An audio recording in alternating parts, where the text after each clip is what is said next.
21 mistakes you should stop making in Rust. There are many bad things that could ruin your game, whether it's a wrong setting or a lack of understanding of the game's features. So today, let's change that and fix some of the most common mistakes in the game settings, building, PvP and general gameplay, using tips and tricks that will definitely take your gameplay to the next level. Make sure to hit that like button below, subscribe to the channel and enjoy the video. I'm sure you've all used the drone incorrectly up to this point. As you know, binoculars allow you to ping objects so that your teammates can see them as well. To enable this option, go to Settings, then to the Controls tab and type ping in the search box, or scroll down the page and find this option. Select any available button for this bind. Now, by pressing this button, you'll be able to ping different objects. But you might ask, what does a drone have to do with it? It's very simple and obvious, but it's something a lot of people don't know about. You can ping different objects directly from the drone, and your teammates will see it too. Just imagine how you can control the recycler using this trick, because it's practically a legal wall hack. By the way, I want to thank the guy in the comments who told me about this trick.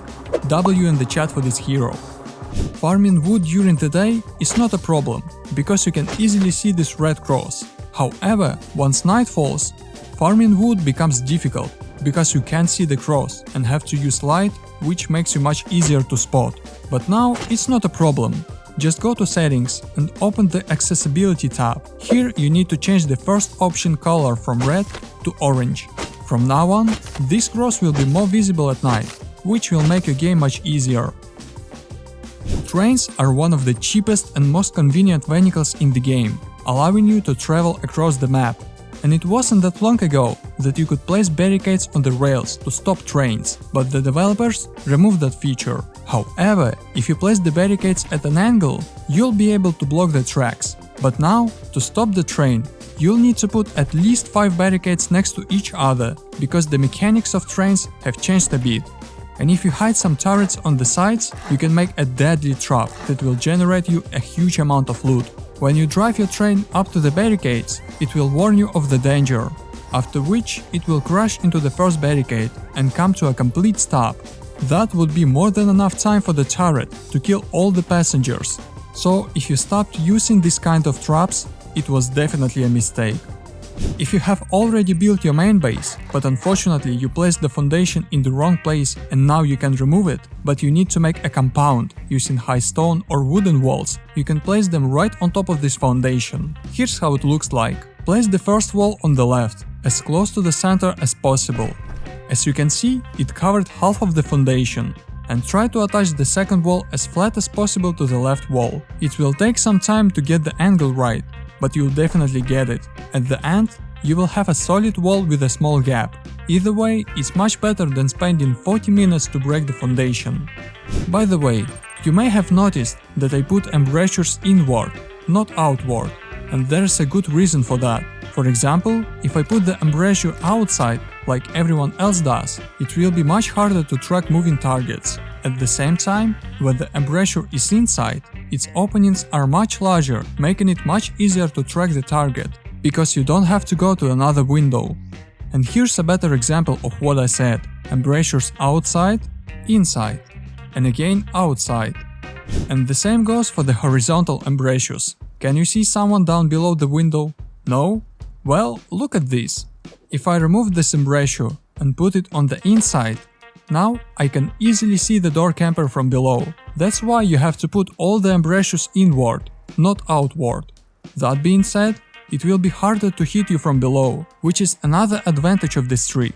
As you know, it's impossible to kill the player who is on the tugboat in this room, because you can't shoot through this window. So many people try to camp under the door to get in, but it's not right. Instead, you can use the satchel and attach it slightly to the left of the door, as I showed. In this case, the satchel will definitely kill all players inside, and then you can blow up the door without worrying about getting camped. And once you have access to the tugboat, you can easily get inside the main cabin without blowing the door off using just a bike. All you need to do is drive the bike to the front of the boat and push it under the ladder as I show. Once you've got the bike as close to the wall as possible, go into the driver's cab and accelerate the boat. After that, go downstairs and jump on the bike while looking at the wall and pressing the W button.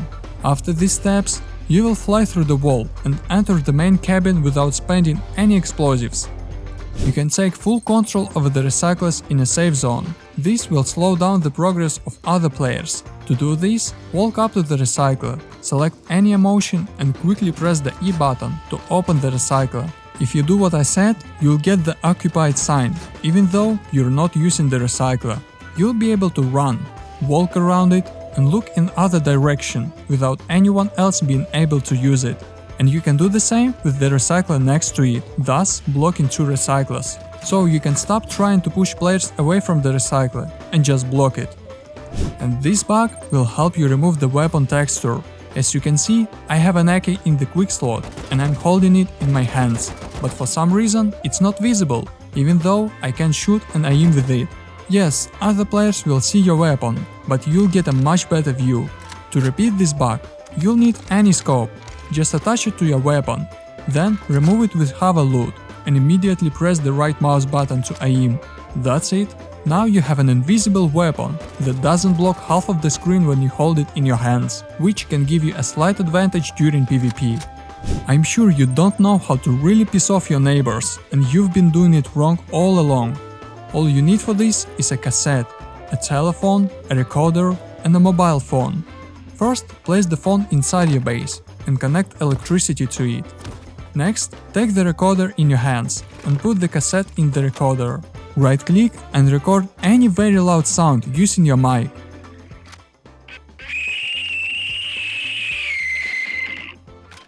Next, take this cassette and put it into your telephone. Open this telephone and copy his number, we're gonna need it right now. Next, pick up your mobile phone, left-click, go to Contacts, and not hear the phone number you just copied. Now you can call this number and wait a bit.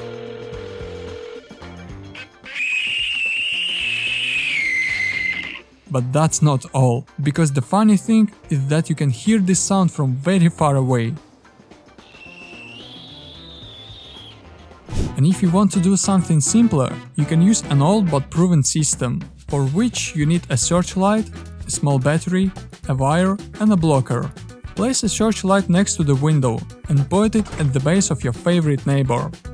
Next, place the battery next to it and attach the blocker to the wall. Connect the battery to the blocker, and from the blocker run a wire to the searchlight. Then, through the pass-through connector, connect the light to the blocker again, and watch the magic. I'm sure your neighbor will be very excited about this gift, especially at night. If you have used such windows in your compound, externals or shooting floor, you have been doing it wrong. Because instead of these embrasures, you can put a window, add shutters, and attach a dropbox over them. This is what it will look like from the outside. But the main trick of such a window is that you can pick up the shutters and the window itself, but the dropbox remains in place. And most importantly, jumping into such a window is not possible, so the loot inside will be completely safe. And now, look at this. Instead of building regular windows on your shooting floor, remove the middle window, build a floor frame here and add 3 wall frames. Next, place 2 chainlink fences on the sides and a chainlink fence gate in the middle. Attach some light inside to make fall protection, and your new shooting floor is ready to use. In case you didn't know, if you shoot through the 2 chainlink fences, you can't damage other players, neither can they damage you. However, once you open the gate, you can deal damage to other players and catch them at the most unexpected moment. And at the end, let me show you how to make such an unusual shooting floor. Let's take the regular 2x1 with honeycombs as an example. First, build the triangle foundation on the left and attach the square to it. Build 2 low walls here. Now, go to the very corner and aim at the center of this triangle as I show. Remove both low walls, take a small step back and build a square. Remove all the excess twig. Build another square and a triangle. When you build the wall frame here, you should see the wall texture change. If the texture has changed, you've done it right. Next, you can build some more wall frames on top and upgrade them into stone. You can remove frames and foundations from below. Finally, just add 2 windows on the sides of the shooting floor and you're done. Unfortunately, you won't be able to build a doorway here to cover the hole in the wall, but you can use a regular rack instead. By the way, in case you didn't know, there are a lot of things that you can do in Rust without even thinking about it.